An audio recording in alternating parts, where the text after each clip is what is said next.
Thank you very much. We had a very good meeting. We're talking about a lot of different things. Consumer prices have actually dropped. There's very little inflation. Everybody predicted a lot of inflation, very little inflation.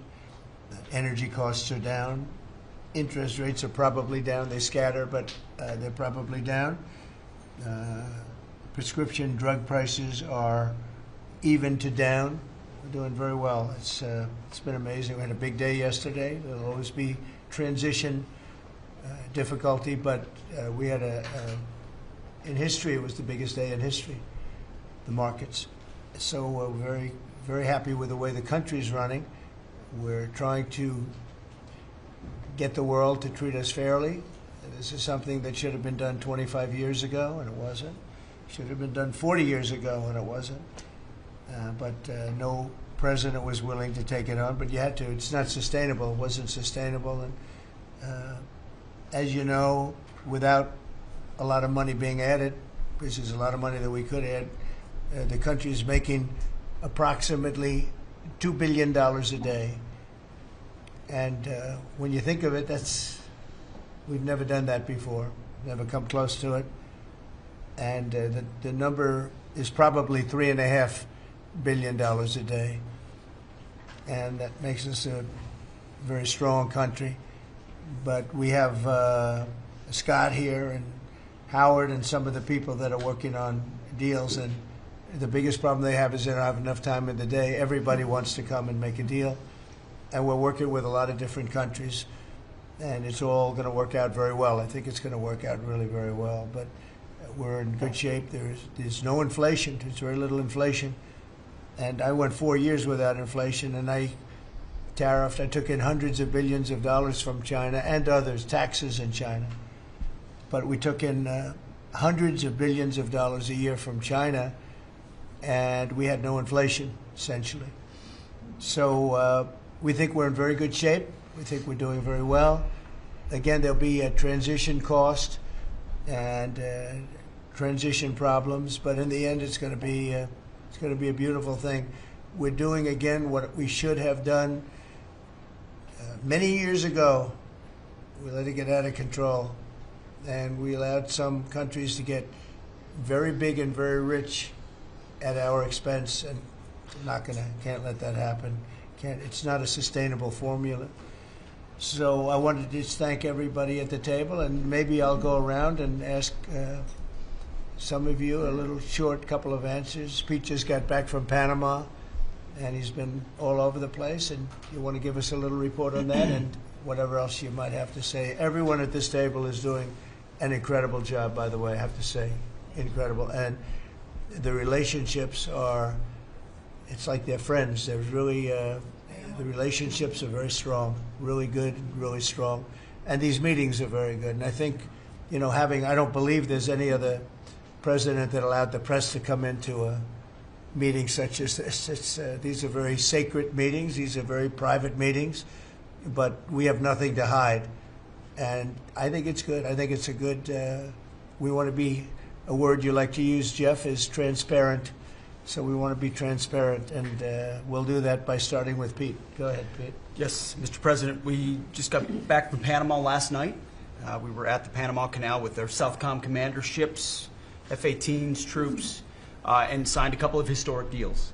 One which is with the Panama Canal Authority, a framework for U.S. vessels, first and free through the Panama Canal. Right. And then also a memorandum of understanding with their security minister for the presence of U.S. troops. Fort Sherman is an old U.S. base there, as well as their naval station and air station, jointly with Panama, to secure the Panama Canal from Chinese influence. That's something you said, we're taking back the canal. China's had too much influence. Obama and others let them creep in. We, along with Panama, are pushing them out, sir. And so we had a very successful trip there. President Molino sends his regards, very complimentary of the U.S. as he's a great ally, and I think they want the Communist Chinese out. And with our troops there partnering with their forces, we've got a chance to push them all the way out, sir. We've moved a lot of troops to Panama and filled up some areas that we used to have, and we didn't have any longer, but we have them now. and I think it's in very good control, right? Yes, sir. Okay, thank you, Pete. Very good. Howard? So, so we've have so many countries to talk to. It is, it's incredible. I think Scott and I'm not sure we could ever have enough time in the day to talk to all these countries because they want to talk and they want to talk now, and they have come with offers that they never, ever would have come with, but for the moves that the president has made. Demanding that people treat the United States with respect. We're getting the respect we deserve now, and I think you're going to see historic deals, one after the other. And then I'm very excited that within a week and a half, we're going to start with the gold card, and the Trump card is coming out, and we're very excited about that, and that's coming soon. So very excited. Thank you very much. Good job. Linda? Well, on a couple of fronts, we have been addressing the issue of anti-Semitism on campuses. There's been some grant funding and contract funding that we've reviewed, and some canceled and some we've put on hold, waiting for that, while we do an investigation. On the other side of what my responsibilities are in having education go back to the states, we're meeting and talking with governors. I was with, this week, all 50 commissioners of education around the country, and because we also want to provide them with tools and best practices as education does move back to the states. Making great progress, great response from the states, and very positive. And what about colleges? You're holding $400 million from Columbia. From Columbia. $8 billion from Harvard. Can you imagine the money we pay Harvard? They have a $60 billion fund, and we're giving them $8 billion, and we're trying to figure that out. And then they hire de Blasio, the worst mayor in the history of New York, and they hire the woman from Chicago who was a disaster, total disaster, and they pay them massive salaries, and they're supposed to be teaching you government. That's not Harvard. That's not Harvard the way it used to be. So do you have anything to say about that? The dollars you're holding back from quite a few universities that were not behaving. Yeah, and the other, there's some Princeton, Cornell, others that are coming in, and actually getting calls now from the presidents of the universities who really do want to come in and sit down and have discussions. And so we're investigating them, but in the meantime, we're holding back the grant and the fund money. Thank you. Great job. Thank you. Very thankful for the House voting for the President's budget resolution along with the Senate bill.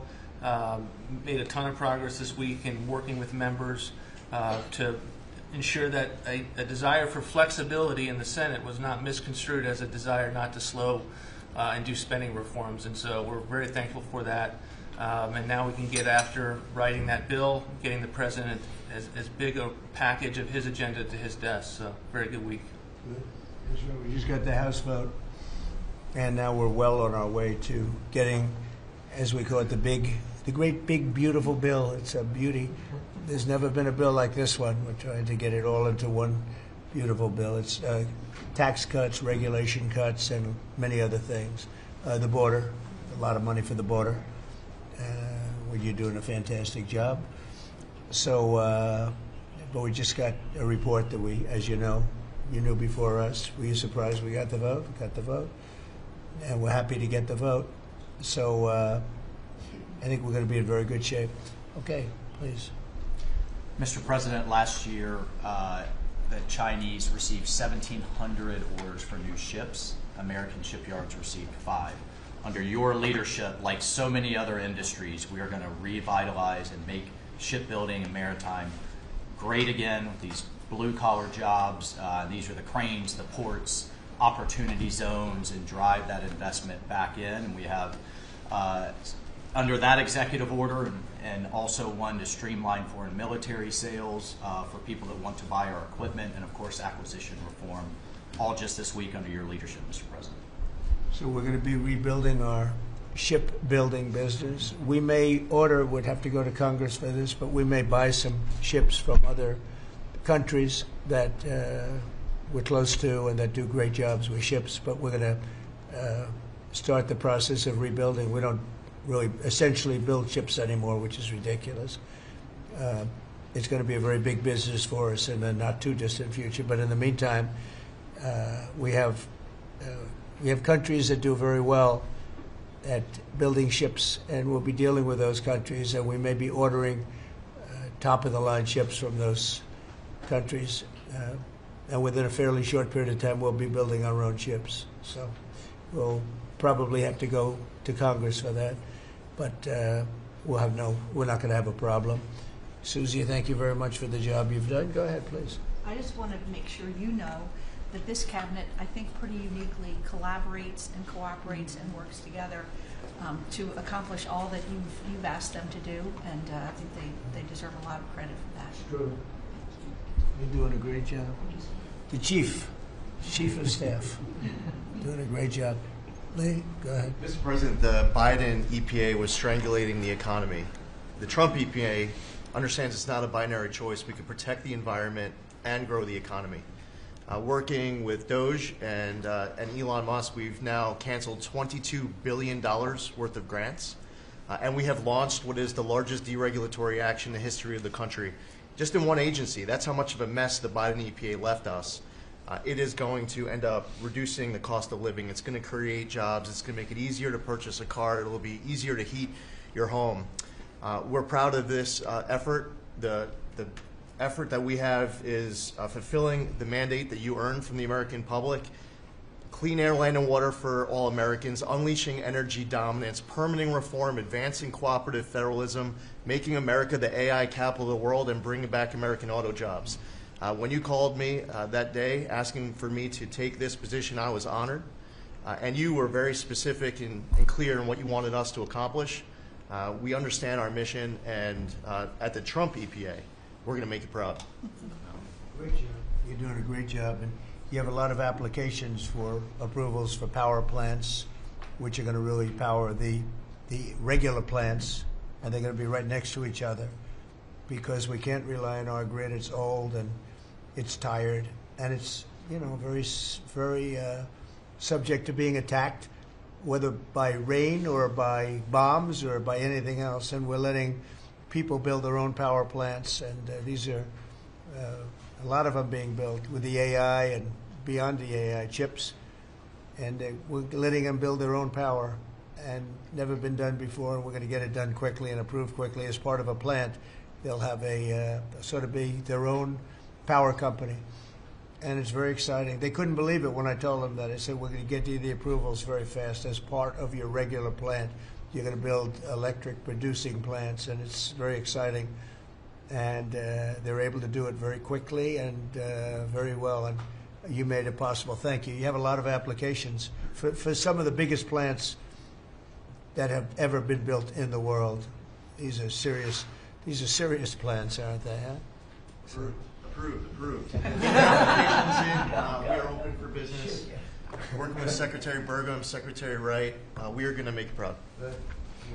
Sean? First off, Mr. President, it's Brooke's birthday today, so she keeps getting younger, so happy birthday to Brooke. Thank you. I want to thank you as well for the shipbuilding at EO. Again, to build ships, we also need mariners to sail those ships. I was just up at Kings Point for the Merchant Marine Academy a couple days ago, and we have some of the greatest young men and women who are learning how to be mechanical engineers, to rebuild and fix the engines on those ships, but also how to sail ships. I would tell you that over the past decades, this academy has become, it needs some love. It's been a little bit dilapidated. We have to invest in sailors, and I appreciate you taking the initiative. To be a global power, we have to build ships and have sailors to sail those ships. These are the very people that help Pete should we come into points of crisis to support the military. So thank you for that. Number two, the last administration announced 3,200 projects, big, beautiful roads and bridges. Most of them are good. But they announced them. They didn't sign a grant agreement. 3,200, so the money doesn't go out the door to build the infrastructure in the country. And it's fun to do an announcement. It's actually the harder work to put together these grant agreements. So we're doing the work right now at DOT to get these grant agreements done and build the projects. Most of them are good.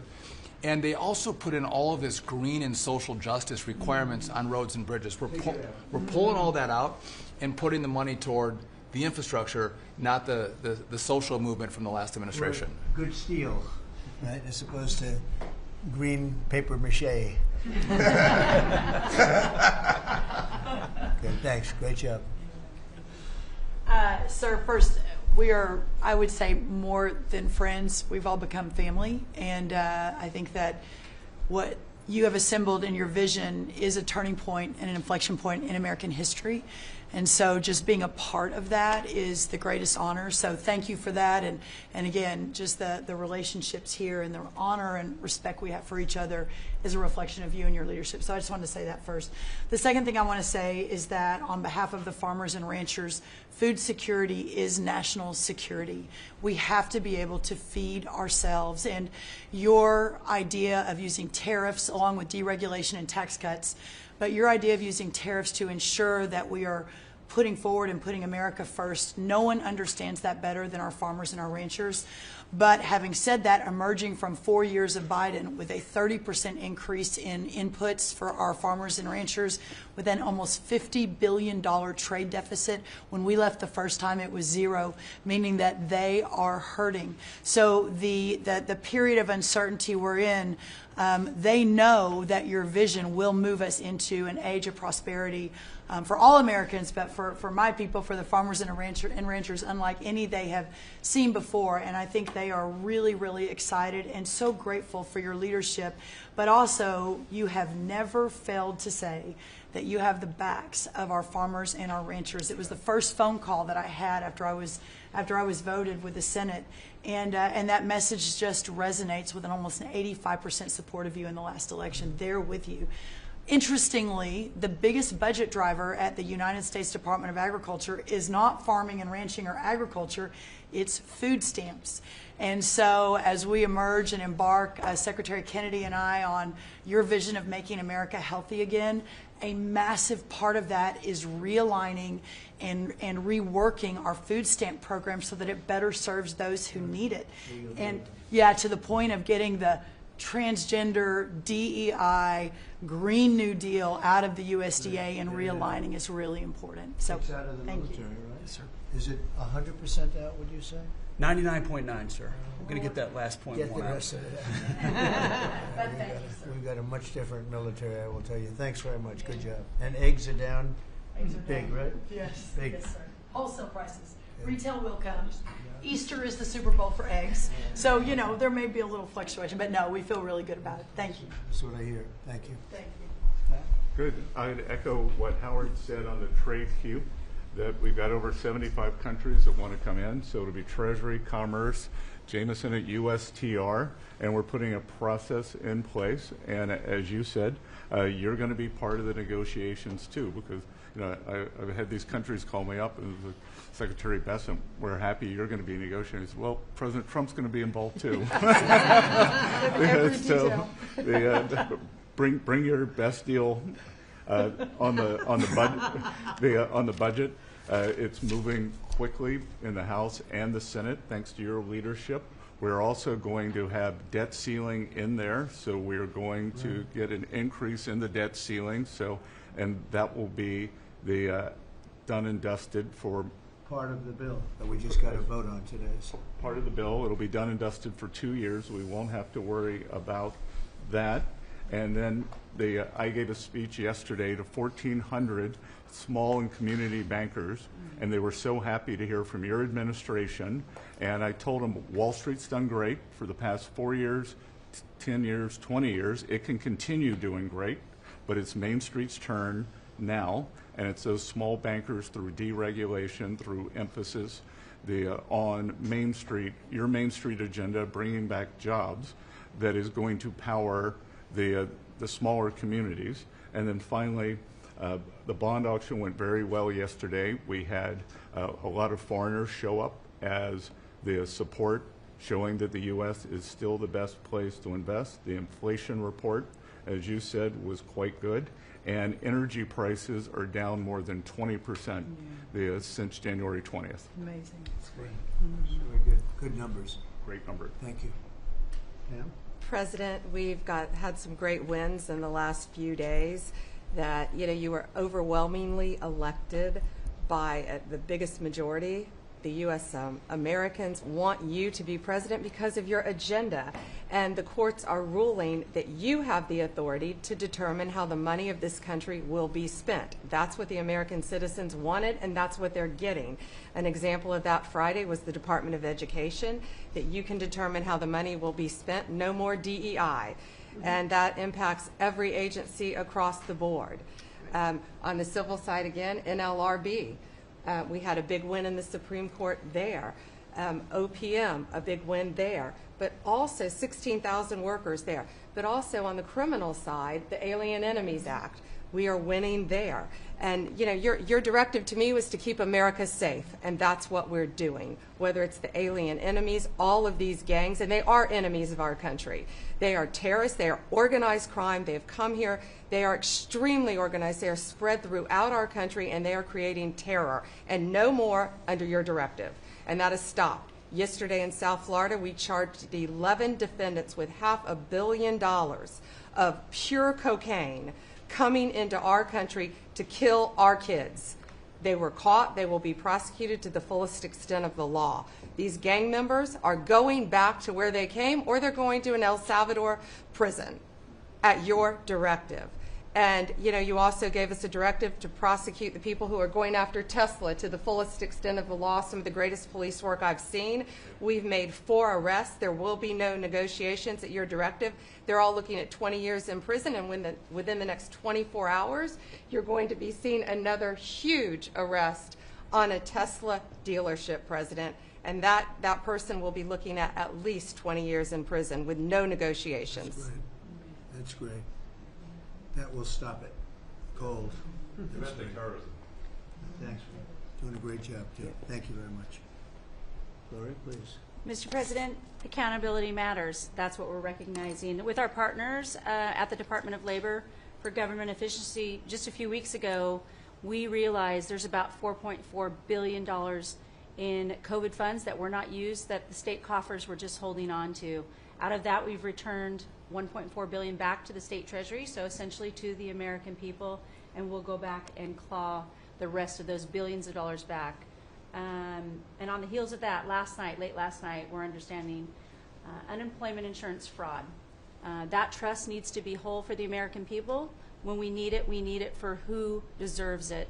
That's not what we're seeing. In the numbers that we saw last night, again, exposed by our partners at DOJ at the Department of Labor, since 2020, over $400 million of payments have gone out already. And when you hear these numbers, apparently in the United States, we have over almost 25,000 people who are over 115 years old who are collecting $59 million that we have sent out to people. Talk about fraudulent behavior.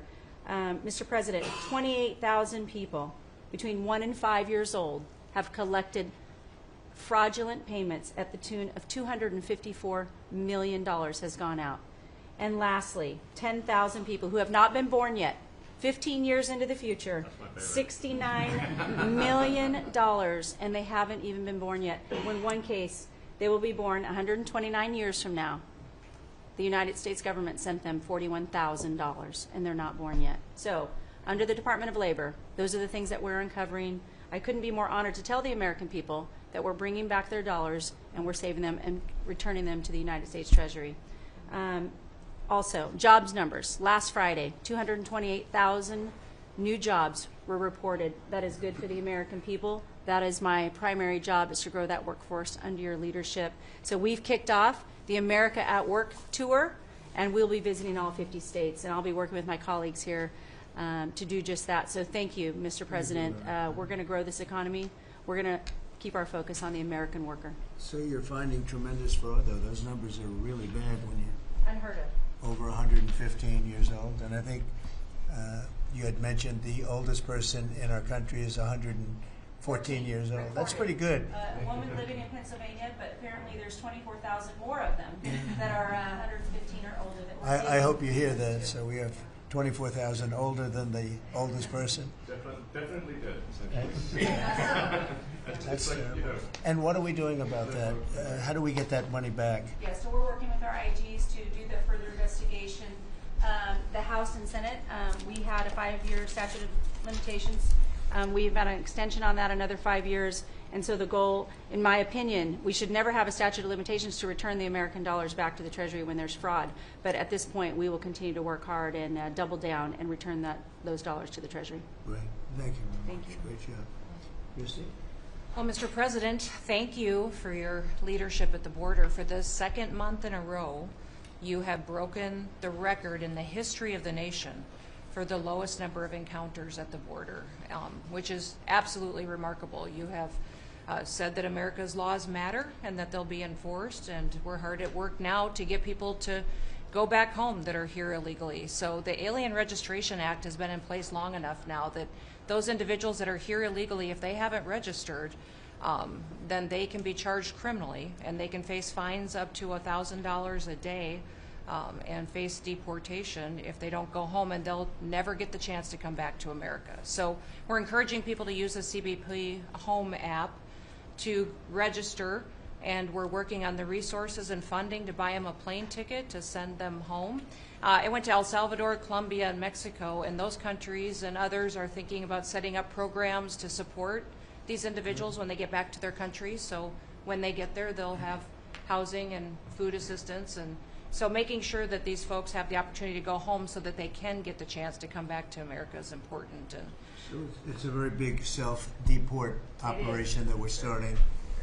thousands of people have already Yeah. self-deported.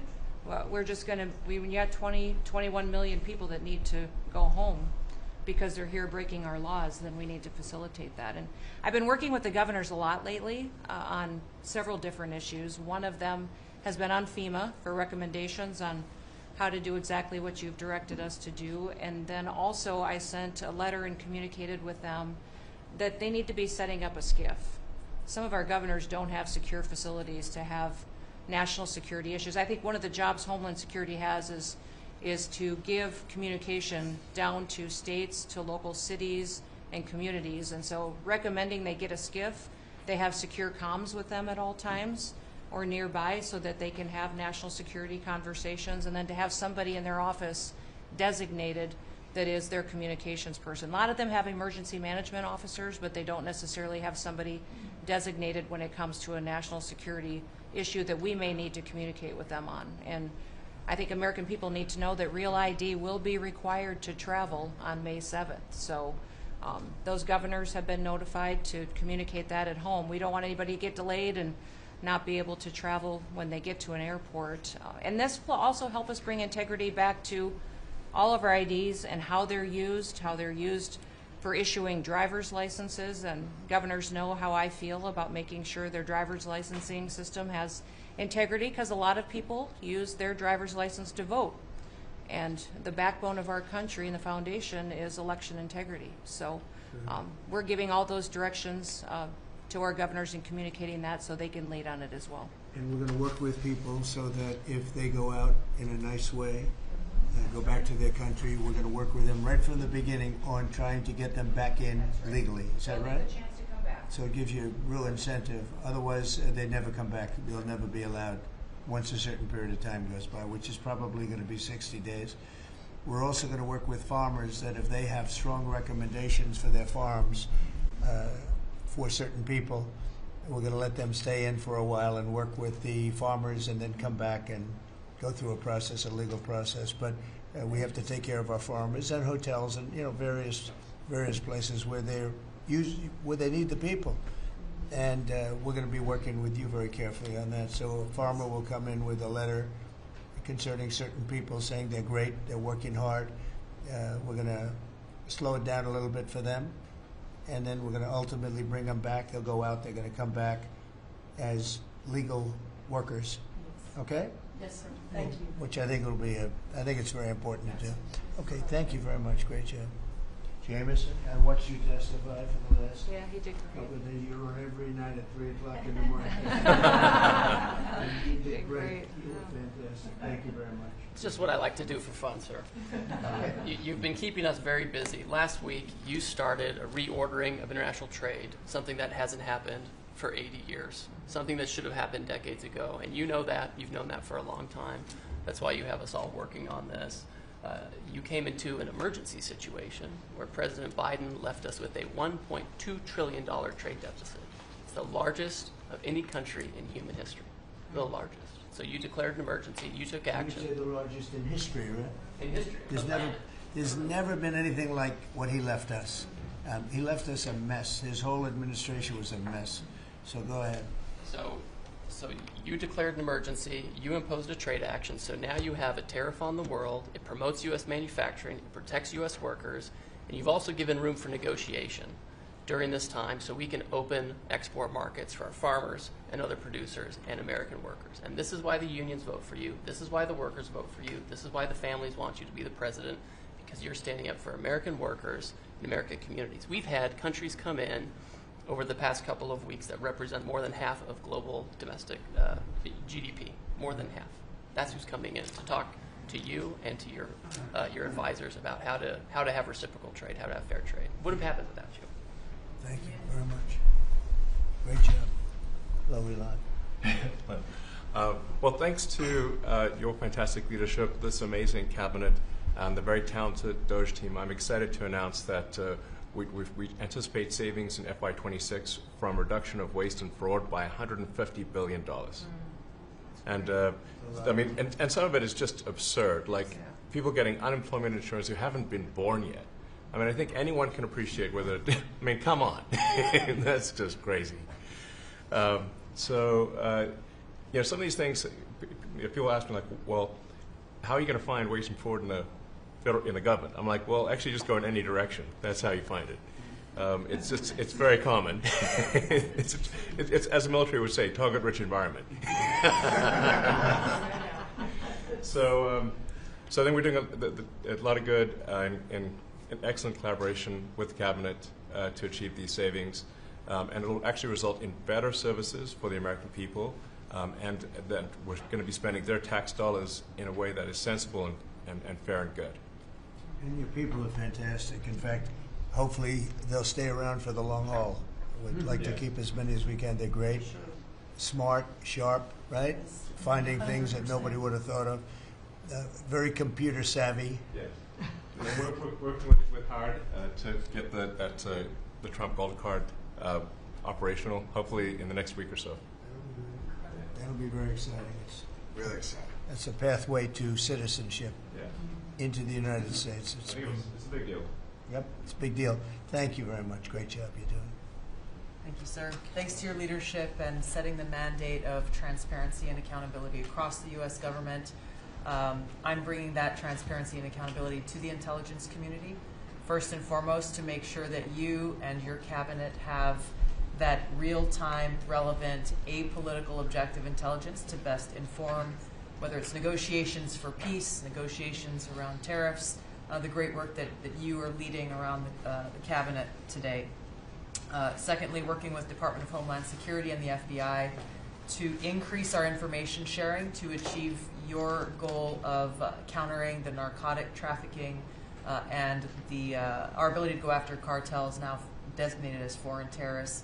I met with the National Sheriff's Association this week, being able to work to make sure that the information that they are getting on the ground, that local law enforcement is getting on the ground, is being fed back up through to our National Counterterrorism Center, and that we have all of the federal agencies, state and local law enforcement, all on the same page as we are working to make our country safe again. And lastly, sir, as you know, declassification and rooting out weaponization and politicization of the intelligence community is a huge priority. You know more than anyone else the very dangerous and negative consequences of that. I've got a long list of things that we're investigating. We have the best of the best going after this. Election integrity being one of them. We have evidence of how these electronic voting systems have been vulnerable to hackers for a very long time and vulnerable to exploitation to manipulate the results of the votes being cast, which further drives forward your mandate to bring about paper ballots across the country so that voters can have faith in the integrity of our elections. And lastly, we've been scanning. I've had over 100 people working around the clock to scan the paper around RFK, Senator Robert F. Kennedy's assassination, as well as Martin Luther King Jr.'s assassination, These have been sitting in boxes in storage for decades. They have never been scanned or seen before. We'll have those ready to release here within the next few days. That's great. Bobby, how do you feel about that? That's hitting, I'm very that's gratified to hear. That's hitting close to home, isn't Yeah, it? no When you kidding. think, Yeah. I'm thinking about Bobby when No. when that statement's made. I'm very grateful to you, Mr. President. And you'll let Bobby see some of this because, you know, it's very personal stuff. But it's time. I've asked him, and his response is, put it out. The world needs to know the truth. And his uncle that's been out, and anything that hasn't been out, they can go to your offices and see, right? Everything that we have within our possession, it's either online or it's physically at the National Archives and Records Agency. We also have hunters going out, Mr. President, and looking in the storage lockers at FBI and CIA and other agencies, specifically to find if there is anything else that has not been reported. We're actively going out and trying to search out the truth. Okay. Yeah, we want to get it all out. Yes. 100% good. Thank you very much. Good job, guys. Mr. President, on behalf of America's manufacturers, I want to thank you for standing up to the Chinese Communist Party and fighting for our main streets, for our workers, and for those that make things in America. I'm out on a Made in America manufacturing tour, and as I go across the country, people are grateful to have a president who's not just fighting on the tariffs fronts, but to get inflation down, to create jobs. After Biden destroyed 110,000 manufacturing jobs in just his last year, you've already brought back thousands and thousands of manufacturing jobs. So the American worker is grateful. Main Street is grateful for you. And at the agency level, we're making sure that manufacturers have access to the capital they need, but we can't do that if we're not fighting fraud. So we've modified our loan applications to have citizenship verification, to make sure we have birth dates, common sense principles around lending that the Biden administration had waived. They waived $450 million of fees in 1 year. We're restoring that for the American taxpayer. And the American taxpayer, as tax day approaches, April 15th, they need to know that this cabinet, this administration, and thank you Elon Musk and Doge for fighting for the American taxpayer to make sure that their hard-earned dollars are well spent, that they have a return on investment for this country, and that we're fighting for them just as you are every single day. So thank you, Mr. President. Thank you very much. Mr. President, we are working at HHS to advance your agenda to make America healthy again.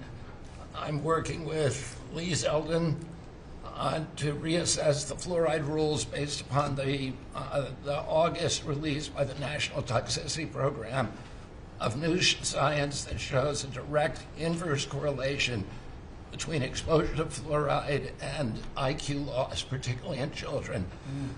Lee and I were in Utah this week, to announce that Utah became the first state in the country to ban supplemental fluoride. I'm working with Brooke on, and governors now in 24 states who are advancing MAHA legislation to get soda pops off of the food stamp program, off the SNAP program.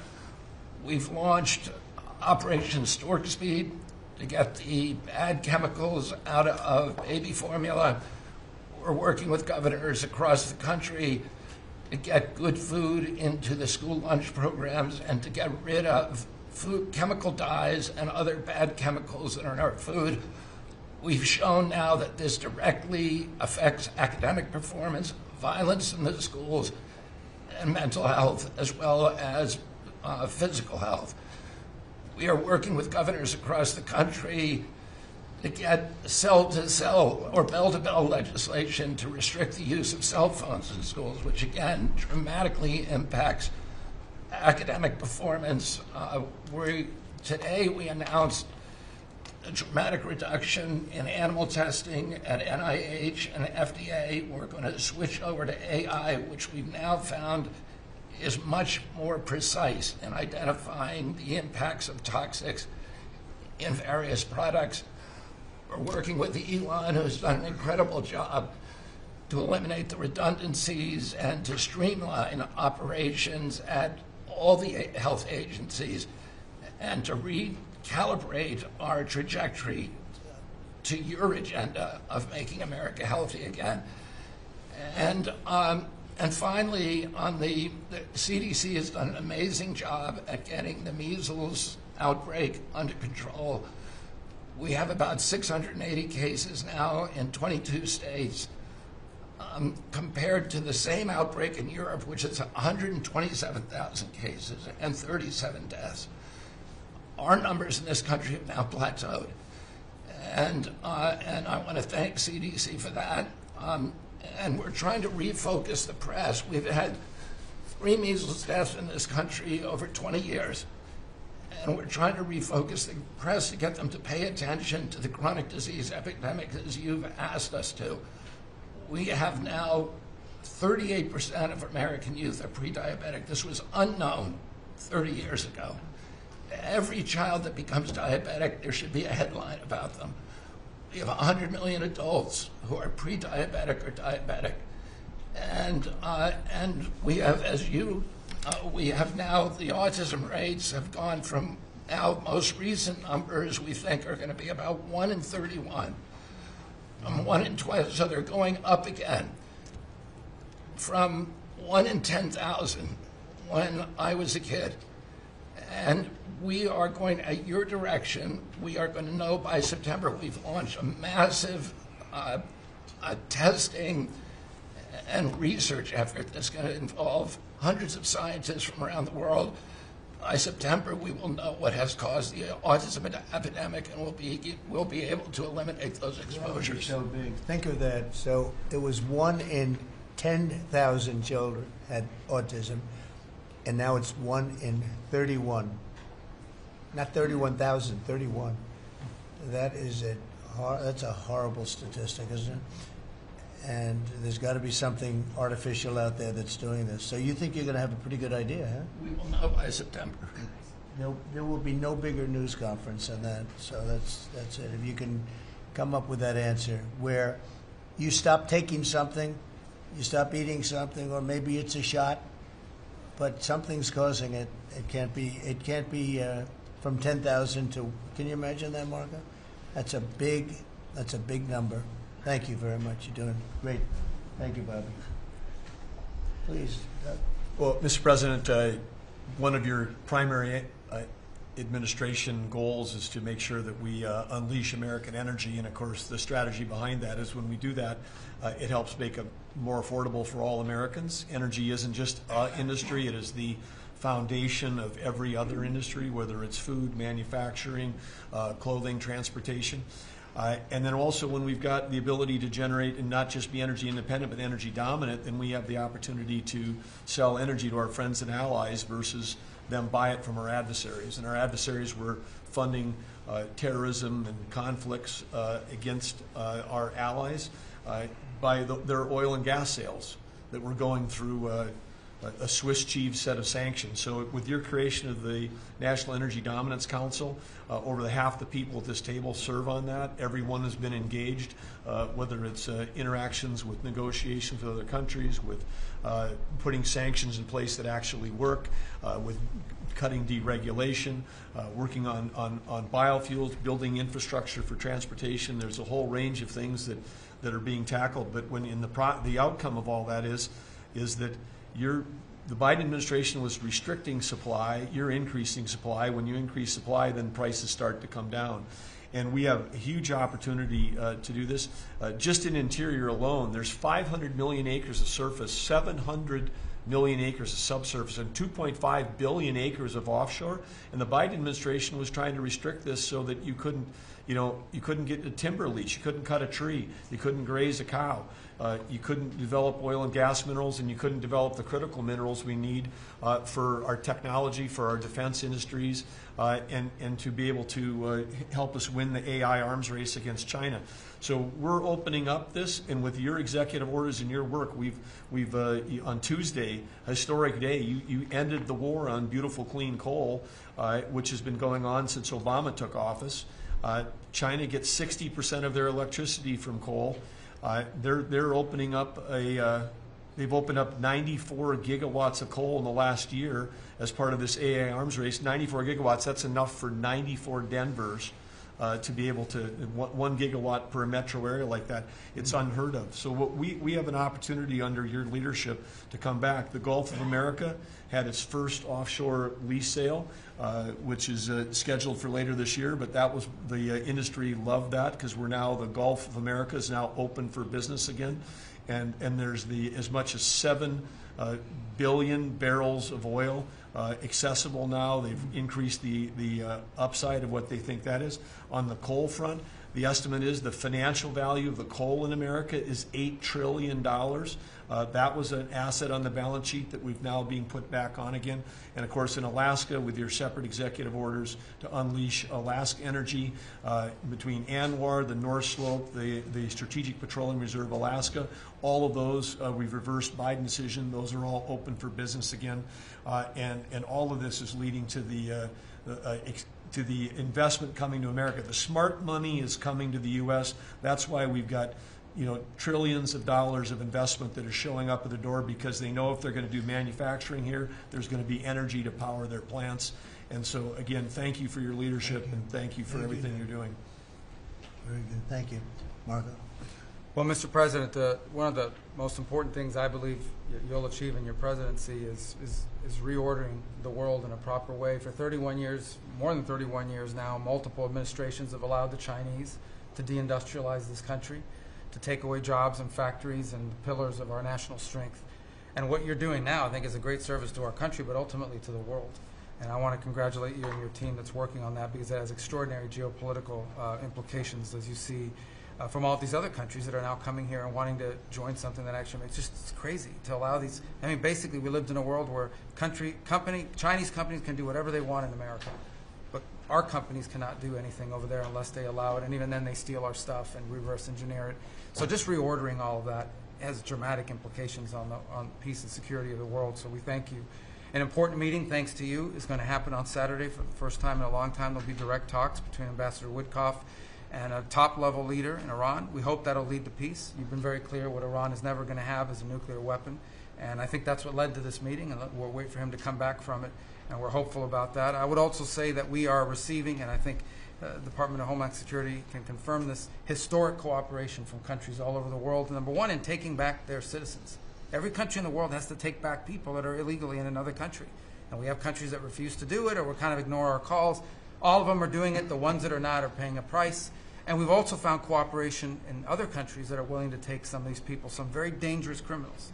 I know the President of El Salvador will be here next week, has really been a good friend of the United States in that regard. These are some of the worst people you'll ever encounter. And Pam knows this, and Christy knows this from the work they're doing. And one last point I want to make, Mr. President, and again, it's under your leadership, it's actually under your executive order. If you come to this country as a student, we expect you to go to class and study and get a degree. If you come here to vandalize a library, take over a campus, and do all kinds of crazy things, we're going to get rid of these people. And we're going to continue to do it. So when we identify lunatics like these, we take away their student visa. No one's entitled to a student visa. The press covers student visas like there's some sort of birthright. No, a student visa is like me inviting you into my home. If you come into my home and put all kinds of crap on my couch, I'm going to kick you out of my house. And so, that's what we're doing with our country, thanks to the President. And last but not least, very important development this week, but both Pam and I were very excited. The finest higher education institution in the United States, University of Florida, is also now the national champions in basketball, and we hope you'll host them here soon, Mr. President. Go Gators. They're coming. They're coming. They're coming very soon. Well, thank you very much. You're really doing a great job. We appreciate it. Any question? Mr. President, can you give us a reaction to today's stock market drop, and also give us a sense of the next steps with China? Well, I haven't seen it because I've been here for 2.5 hours, so I'll be seeing it. I think Scott went out. Scott, you want to have a statement on that? Sure. Look, the up 2, down 1 is not a bad ratio, or up 10, down 5. And I think as we have talked about, as we go through the queue and settle with these countries who are going to bring us their best offers, we will end up in a place of great certainty over the next 90 days on tariffs. We had very good inflation numbers today. Oil's down. We had a successful bond market, so I don't see anything unusual today. And next steps for China, sir? Well, we'll see what happens with China. We would love to be able to work a deal. They've really taken advantage of our country for a long period of time. They've ripped us off beyond nobody. How people stood for it, sitting in my position, is not even believable. And we're talking about many presidents, not just a couple. But they did, and all we're doing is putting it back in shape. We're resetting the table. And I'm sure that we'll be able to get along very well. I have great respect for President Xi. He's been, in a true sense, he's been a friend of mine for a long period of time. And I think that we'll end up working out something that's very good for both countries. I look forward to it. Mr. President, China retaliated today by reducing the number of American films that can be shown there. What's your reaction to them now targeting cultural exports from the United States? I think I've heard of worse things.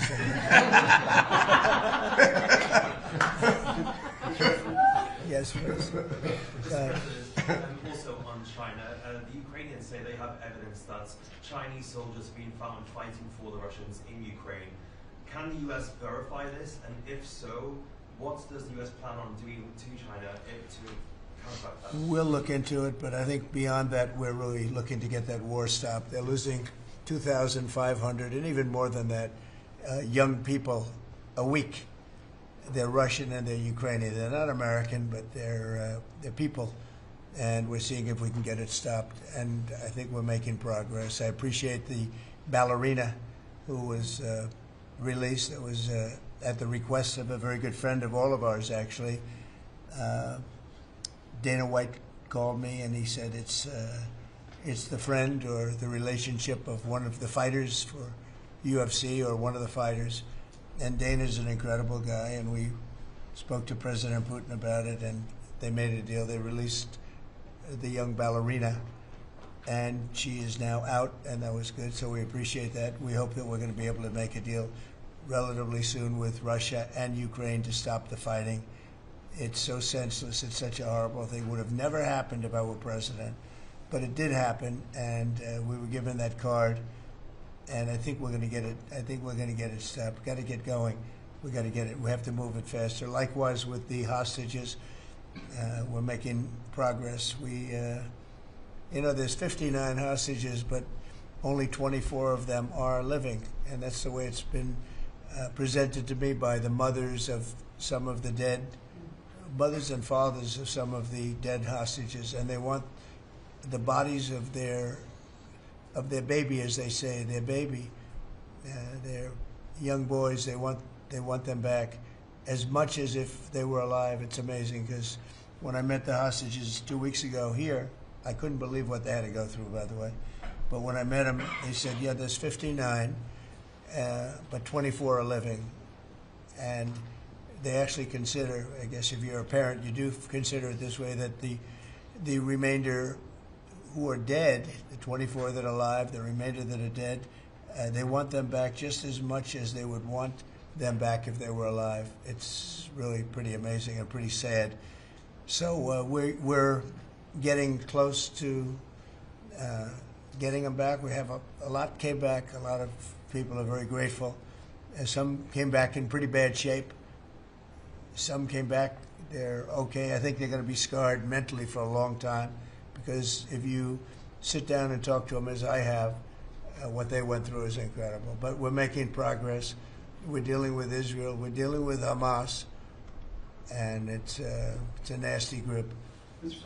President, how close are you to the first country coming to actually make a deal with the United States over tariffs? Is it days, months? Well, I think it's very close, but we have to have a deal that we like. We don't want a deal that's going to be a bad deal, or I could make every deal in one day if I wanted to. I could do this in one day. I could just say, here's what we'll do.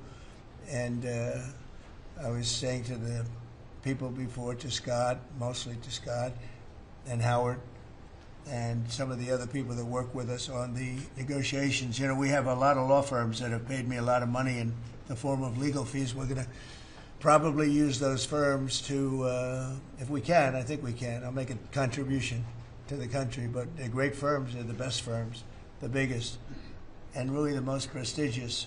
And we may be using them to help you guys out because you're going to need a lot of lawyers. And I'm not sure Pam's going to be happy if I say, can you send over about 200 lawyers that work on trade? She's working on criminal stuff, and I think that's going to be her focus more than anything else. So we'll find out if we can do that. But we have a lot of lawyers that you've been reading about where they paid $100 million a firm on average. Now we have the final 4 or 5 are at $125 million. So I have a lot of legal fees I could give to you people. But and we might as well use them. Hopefully I won't need that many legal fees or that much. I may. Who knows? After it ends, after we leave, maybe I'll need it. But if I do, it's not going to be very pleasant. So I think we're going to try to use these very prestigious firms to help us out with the trade because we have a lot of countries, but we want to make deals that are proper for the United States. Not just we can make deals easily. We want to make them proper. Mr. President, if you aren't able to reach the deals that you want to see at the end of the 90 days, will you put those higher tariffs in place, or will you extend Well, that's laws? what would happen. I mean, if we can't make the deal that we want to make, or we have to make, or that's good for both parties, it's got to be good for both parties. And then we go back to where we were. Go back to the numbers that you announced last week. I think so. You wouldn't extend the pause? Yeah. We'll have to see what happens at that time. Thank you, Mr. President. You said yesterday you were considering some exceptions for companies. Can you talk about what you're considering? And then also on the reciprocal tariffs, that they'd be substantially lower. Is the same math formula going to be used, or is that tossed out? I'm not considering now for any country or company, but it's possible that I would. But I'm not. We don't have that situation right now. People understand where we are, what we're going to do. But it could happen. It's called flexibility. You have to have certain flexibility. Mr. President, what are you planning on using the money that you're gaining from revenue through the tariffs on? Paying down national debt, reducing taxes, creating good budgets, helping Christie with the border and all of the other things. I built hundreds of miles of wall, as people now understand, 571 miles of border wall in the first administration.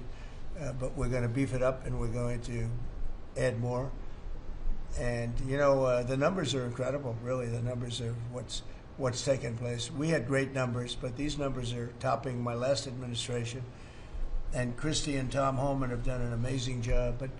But it's an expensive process. This weekend, where they used to have hundreds of thousands of people standing there pouring through the border in Tijuana, Mexico, this weekend they had nobody. You had a man sweeping this massive piece of concrete, which is, the area where they said massive. And I've looked at that during the Biden administration. You couldn't see a piece of that concrete. There were so many people on it. You couldn't, if you had helicopter shots, you couldn't see concrete. Now, this weekend, you had nobody there but a man with a broom sweeping it and cleaning it up. Pretty amazing. It's really an amazing job. But it will be used for that. It'll be used for a lot of things. It'll be used by the Department of Justice for doing a great job. Pam is doing a fantastic job. So it's going to be used for a lot of different things. On the 10% tariff, is that a basement? Is that the It's a floor? baseline. Can countries negotiate that to bring that It depends down? on what they're adding. Some countries we have massive deficits with, or they have big surpluses with us, and others it's not that way. So it depends.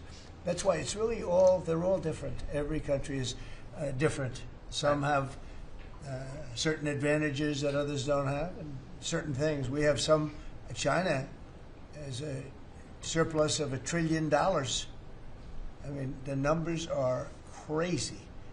And others have basically no surpluses. We have some that are pretty even, but they hurt us in other ways, and we just want to get that taken care of. So everyone is a little bit different. So are you negotiating with the EU as one bloc or individual nations for the tariffs? We're looking at it as one block. They've been very tough, but they were very smart. They were ready to announce retaliation, and then they heard about what we did with respect to China and others, but China. And they said, we're going to hold back a little bit. They decided to hold back. I thought they were very smart. Look, the EU is very smart, but they really have taken advantage of the United States. They were formed for the purpose of taking advantage of the United States. And I don't blame them, and I don't blame China. I don't blame anybody. I blame the people that were sitting at that desk in that other beautiful Oval Office for allowing it to happen. Many presidents I blame. They should have never allowed it to happen. And I'm doing something that a lot of them wouldn't want to do. But I'm here, I do those things, and we're going to make this country great again. We were taken advantage of by almost everybody. I sat back in the last administration. I would actually read them. I don't have to read them now. I know them so well. I would read some of these documents that were signed, deals, and I said, who would do a deal like this? Who would do it? You've seen it, Elon. Yeah. I'd look at deals where it's so one-sided. Even we have a deal with Japan, and we get along great with Japan, and we had the Prime Minister here. He was fantastic. As you know, Abe was great. Shinzo was great. He was a good friend of mine, unfortunately no longer with us. But we defend them, but they don't have to defend us. I said, that doesn't sound too good. But we have a deal, a defense deal. We pay hundreds of billions of dollars to defend them. But if for any reason, in other words, we pay all the money. They don't pay anything. But if we're ever attacked, they don't have to do a thing to protect us. I said, oh, that sounds like a wonderful deal. So that's just one out of thousands. And I just wonder who did this. And it's people that either hate our country or didn't care, an expression that you use. I think it's really a lot of them didn't care. It's just hard to believe how bad they are. Now that's a little bit of a defensive deal, but I'm talking about trade deals, the same thing. They're so bad, you would say, how come? And even when I'd renegotiate, like I'd go to a country, they'd give me everything I asked for. I said, why didn't somebody ask for it like originally? They give me everything. I think when they were negotiating, they didn't care, or they didn't ask, or they were shy, or they were very stupid, or they hate our country. Yeah, go ahead, Jeff. You were speaking about Japan. Can you clarify what your vision is for U.S. Steel? You referenced it yesterday. Yeah. There's some questions about what you actually want Sure. to see. Look, U.S. Steel is going to do very well now because of tariffs. And I don't know why they even need a deal. But the only thing is U.S. Steel, if you go back 80 or 90 years, that was a behemoth in this. That was our biggest, most, if we were around, we would have been very proud of it. Today we have different types of companies that are big. Google, it's not the same as U.S. Steel. And I love Google, and I got to like the people that run it. They're very capable people. They didn't like me so much in the first administration, but they like me a lot now. I don't know what happened, but I like them. But, I think they would be the first to admit, when I envisioned, you look at some of those steel factories from 90 years ago, it was a different kind of a country, but they were miles long. Today you see just empty hulks. Those hulks are going to be filled up very soon because of what I'm doing with tariffs. It was a different kind of a thing. But if I didn't do that in the first term, my first term, if I didn't put tariffs on, we would have, because China and others were dumping steel, billions of dollars of steel. Our steel companies were all closing. We wouldn't have one steel plant open. And now we have a steel industry that's doing very well, but soon it's going to be thriving, really thriving. And those factories are going to be filled up, but more importantly, they're going to build brand new ones. Nucor and so many other companies call me, Nucor being a big steel company. They're building massive new steel plants, and it's great. And likewise, car companies. We have many, many car companies. 3 of them, I'm not looking to hurt Mexico, and I like Mexico. And by the way, I think the new president is a terrific person, a fantastic woman. We've had many conversations. She's a very elegant, just a fantastic person. And she's been very nice, very, very nice. But I'm not looking to hurt them. But we have 3 car plants that were under construction in Mexico. They stopped constructing, and now they're going to build in the United States because of tariffs. See, we should have never let this happen because whoever it was that was president at the time, we lost 90,000 plants and factories since NAFTA. 90,000. It's not believable. How about that, Laura? You know, you're in that sort of world of factories and plants. Manufacturing, construction jobs, bringing those workers back home. That's right. We're going to bring them all back. But think of it, from that period of time, which isn't so long ago, we lost. I said the other day, if you had a map on a big wall like this, and if you had pins, 90,000, I don't know if you'd have enough. I don't think you'd have enough room on the map to put the pins. 90,000 factories that we've lost since NAFTA. And it's not even, and about 6 million jobs, but really, I think probably a lot more than that, but they say 6 million jobs.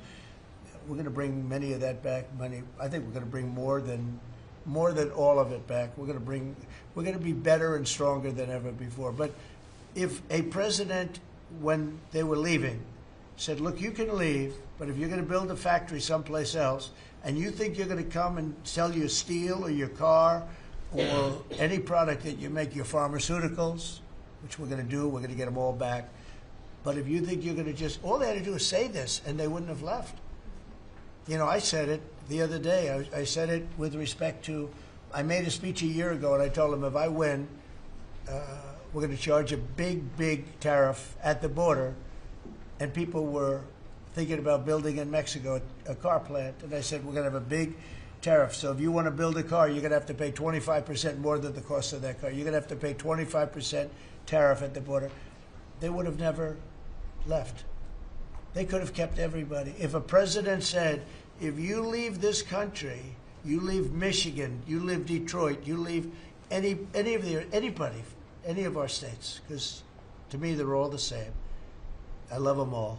I love them all, and I probably won them all, but they say I won most of them, but I think I won them all, but that's okay.